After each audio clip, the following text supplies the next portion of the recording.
भाजपा के वरिष्ठ नेता और 5 बार के सांसद साक्षी महाराज ने एक निजी कार्यक्रम के दौरान विभिन्न राष्ट्रीय और राजनीतिक मुद्दों पर बेबाक बयान दिए।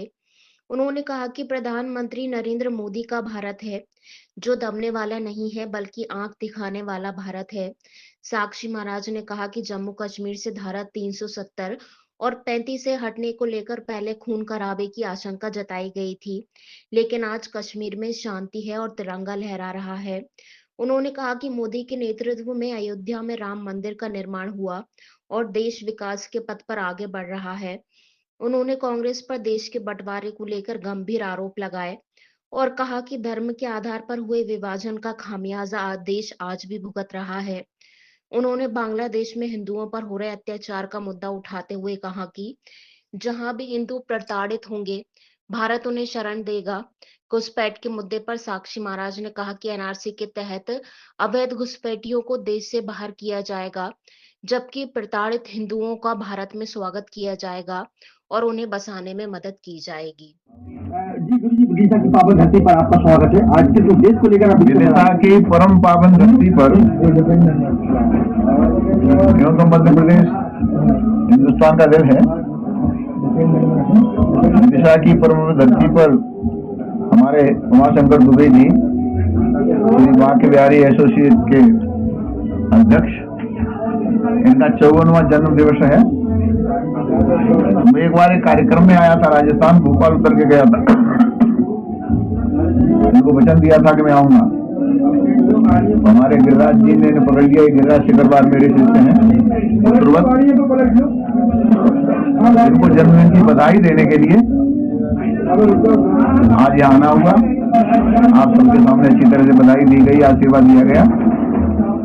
उस बहाने से जनता से भी कुछ कहने सुनने का सौभाग्य प्राप्त हुआ। तो हमने अपना मोदी जी का संदेश भी देने का काम किया। अभी तुरंत मैं यहाँ से निकल भी जाऊंगा। केवल कोई बहाना होता है तो उमाशंकर दुबे जी के जन्म के बहाने से आना हुआ। आप सबको बहुत बहुत धन्यवाद। देखिए कि आपने बात की, पाकिस्तान की बात करी, आपने नवजात की बात, थोड़ा सा अपन देखेंगे यहाँ पर कल धर्मांतरण की बात हुई थी, करीब 40-50 के अंदर ही, तो उसके लिए कुछ तरीके से रोकने का प्रयास करेंगे सर? देखिए, बीमारी बहुत पुरानी है। इस बीमारी की जड़ में कांग्रेस है। ये बीमारी कांग्रेस के द्वारा पैदा की हुई है। जो देश में आजादी की लड़ाई लड़ी गई थी, हिंदू मुसलमान दोनों मिलकर लड़े थे। अगर फैजाबाद की जेल में पंडित बिस्मिल फांसी के फंदे पर लटके थे तो अशफाकुल्ला भी उसी जेल में फांसी के फंदे पर लटका था। लेकिन नेहरू की कुर्सी की हवस में कि मैं बनूंगा प्रधानमंत्री, अली मोहम्मद जिन्ना मैं बनूंगा प्रधानमंत्री, तो इन दोनों की हवस ने देश का बंटवारा कर दिया और शहीदों के अरमानों पर पानी फेंक दिया। अली मोहम्मद जिन्ना ने कहा कि भाई मुसलमान हिंदू के साथ नहीं रह सकता, हमको दे दो पाकिस्तान। तो पाकिस्तान दे दिया, लेकिन बंटवारा सही नहीं हुआ।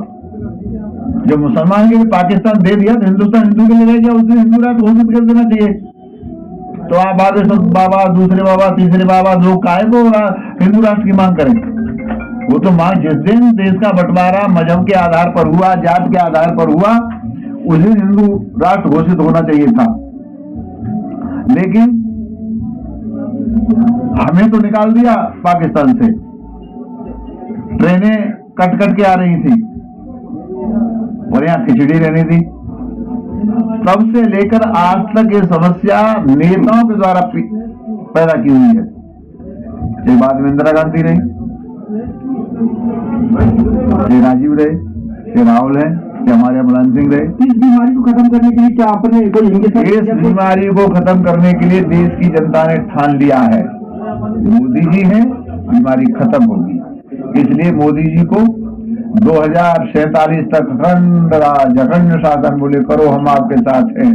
और मोदी है तो मुमकिन है, मोदी है तो मुझे समझता है निश्चित रूप से बीमारी का हल हो जाएगा। चलिए, आज बार वो उमाशंकर जी के बारे में थोड़ा सा उनको आशीर्वाद के रूप में किस तरह? उमाशंकर जी बहुत भोले वाले हैं, सीधे साधे हैं। इनका आज जन्मदिन है 54वां, तो इनको केवल आशीर्वाद देने के लिए यहाँ पर आया हूँ। तो जीवे में सरदा सतम, पशु में सरदा सतम, जियो हजारों साल, साल के दिनों 50,000, इनको आशीर्वाद देने के लिए आया हूँ। और इसमें बहुत बड़ी भूमिका मेरे शिष्य बेटे हैं, श्री गिरिराज सिंह शिकरवार। मैं जब भी मध्य प्रदेश में कहीं भी आता हूँ तो इनके बिना मेरी यात्रा अधूरी रहती है। ये सब सेवा में लगे रहते हैं, तो इन दोनों का बहुत बहुत धन्यवाद।